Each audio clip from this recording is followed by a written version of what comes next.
Richard Kwong, everybody. So last week I went to a growth conference hosted by Entrepreneurial Magazine in Long Beach. I thought it was about social media because Chris Brogan was there, and he's like a very big social media star among the conference community. And I actually saw Marianne there too.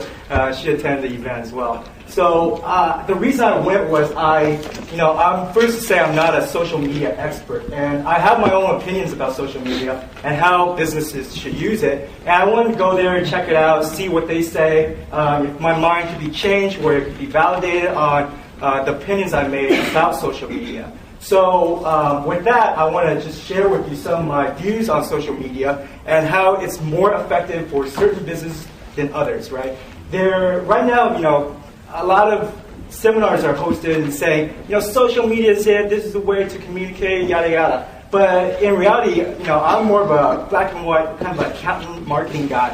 I'm all about the numbers, right? What are the results? Does it really work? For me, social media is a little mushy. You can't really quantify it. You get all these likes on Facebook, but what does that really mean? Does that turn into even prospects or customers? How many followers you have on Twitter? What does that really mean to your bottom line?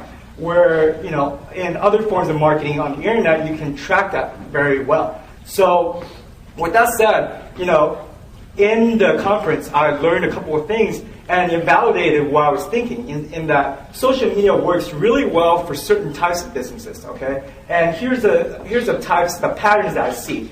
If your company is a big brand, right, and you want to develop brand loyalty, social media could work very well. You can have contests with the people you have and do consumer research and things like that, and that works very well because you have the masses and it's already there for you. Right? Another kind of company that works well with is businesses that caters to hobbies, right? Hobbies where community building, like crafts, or some people who likes to do organic food, or vegans, and you're opening up a store. You want to cultivate that population before you open the store, and that could work very, very well. And for local businesses, something that works well is social media that allows for sharing, right? So, for instance, wedding planners, okay? If you are a wedding planner and you take, you pour in the pictures, you're commenting about your wedding, you share that with the wedding person and their friends, and they're usually around the same age, they're about to get married within a year or two. That could work very well because it's very transferable, very, very, how do you say, there's a viral, right? So those kind of business, it works very well for. Now, business that may not, on the other spectrum, that may not work too well for would be, say, like an attorney, okay? Even if your clients are extremely happy with you, they're not about to go and, click the like button and say, oh yeah, this guy helped me, get out of my DUI, or, things like that. They're not about to share, they may tell you they're happy, but they're not going to publicize it, right? And therapists as well, and all these other types of private, consultation kind of deals. That's the extreme. Now, there's of course there's a spectrum of how well it could work, right? So these things I'm talking about with social media is mainly Facebook and Twitter, okay? Now, one thing that does work for businesses, especially for us here as networking people, right? We're networking here, is LinkedIn, okay? LinkedIn, now, I don't know if you guys remember, but last year there was a guy who came in and showed us how to search on LinkedIn and find your contacts. Does anyone remember that? Some of you may or may not, right?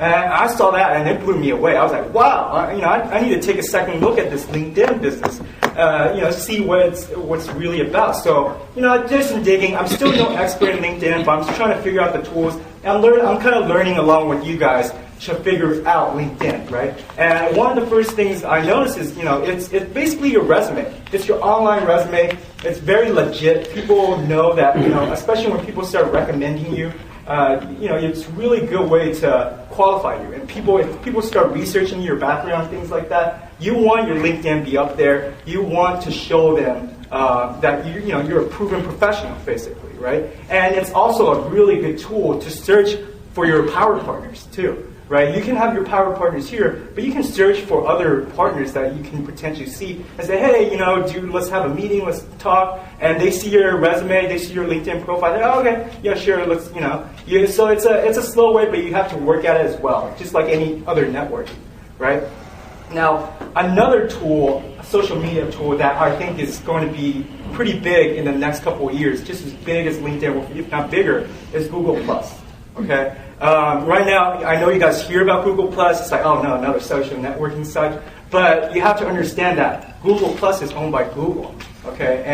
And this month, Google just announced that their search results are about to be personalized search results, meaning they're trying to integrate results based on people's opinion are of that site, right? So Facebook, it kind of does that. It says, okay, if you like it, you can hit the like button, but it doesn't integrate with Google. Google can't tap into that engine. They won't let them do that. So they created their own social network, and it can integrate with all Google tools like Google Doc, YouTube, they have a bunch of other tools, emails, all that is integrated. So if you're serious about, social media or you want to tap into it, I would start with a couple of areas, right? Is LinkedIn, Google+, just get your account open. You don't have to start interacting. Get your account open, get your business account open, okay? Because that link, it validates you too, right? It validates you to your website, to Google, and hit that Google+ button, guys, because that's going to help your search results, seriously, okay?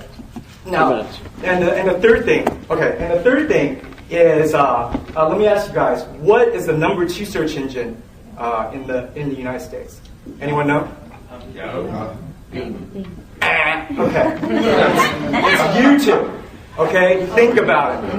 Number 1, Google. Number 2, YouTube. If you want to find out how to do something, how to review something, it's YouTube. Okay? And guess what? You can make a video. That's the easiest thing. You don't need to hire anyone. You don't need to you don't need to hire someone like me, an SEO guy, to do a YouTube video. You can just get a flip camera like that and start posting, right? Start talking about your knowledge. Write the right keywords, okay? And when people find you, they see you talking, they see your personality. You get your number on the description. This is all very doable. Something that you could all do. And that's a social media platform too. If you want to get involved, post a YouTube video, post that video onto other social media platforms, get that circulating, right? And who knows, you might get a hit. You might get a YouTube hit that gets 1 million visitors, and boom, you're a star, right? So get on YouTube, that's another thing that's really easy for businesses. No, it's not easy for business, but it's very doable for businesses to accomplish.